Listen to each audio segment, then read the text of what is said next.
I want to tell you about a concept. I call it A to G. When I first got in the mortgage business, my friend at the time and who became my mentor, Ed Wheeler, and I were talking one day, and I was like, Ed, what do you do when it gets slow? And he began to tell me the story of in a previous business that he was in. He said his manager said, hey man, if it ever gets slow, he said, pull out your Rolodex. And back in those days, we had Rolodexes. He said, pull out your Rolodex. He said, start at A and start calling people and just talking to them. He said, you'll never get to G before somebody will call you with a deal. And he said the ironic thing about it is it probably won't be anybody that you've called. It'll probably just be, as we used to say, the mortgage gods smiling on you because you were doing what you were supposed to do as a salesperson. So I started using that concept, and when I first started, I did it in what I call the troughs. You know how your business you'll get busy and you'll quit marketing, and then after you get all your business closed, all of a sudden it's slow and you're sitting there going, oh man, I got to get marketing again. And you start thinking about all the things you can do. Well, this A to G is cheap, it's inexpensive, it's quick, it's efficient.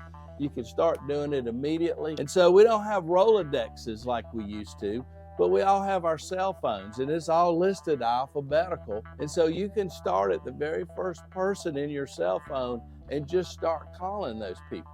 And then I started thinking about, well, what am I going to talk to them about? And I remembered when I had my clothing business, we had sort of a card file on everybody. So if you came in and you bought a suit, I put down the size of your suit. I put down you bought a gray pinstripe. I put down what kind of tie you bought. I took information on you so that when I called you, I could talk to you about certain things that you had, or I may have a new tie that would go with that suit.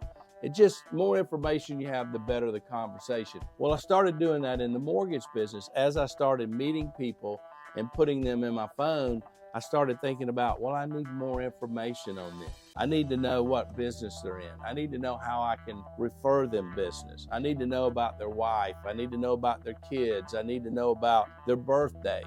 And I started putting that information in their contact on my cell phone. So now when it gets slow, I can go to A and start calling people. And as I'm calling people, I've got the information there to talk to you about, like how's Sally, or how's John, or how's Billy doing in baseball. And it changes the conversation because then it's not like, how you doing? You need a mortgage?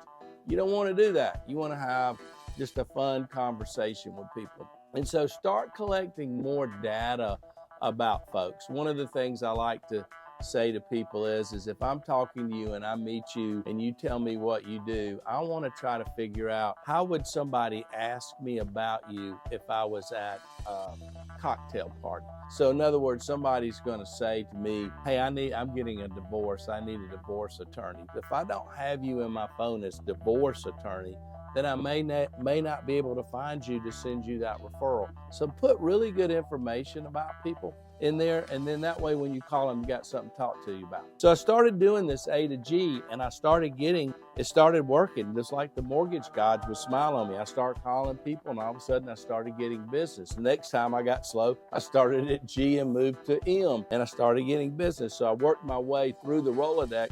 And then one day it dawned on me, wonder if I just take all of these people in my file, in my phone, and why don't I space them out over the next 365 days, and I call a consistent amount of these people every day. Wonder if I call 20 people, 30 people a day that are already in my phone, would that take the dips out of my business? And an amazing thing happened. It did. What happens to us is we get to going in our business and we quit marketing.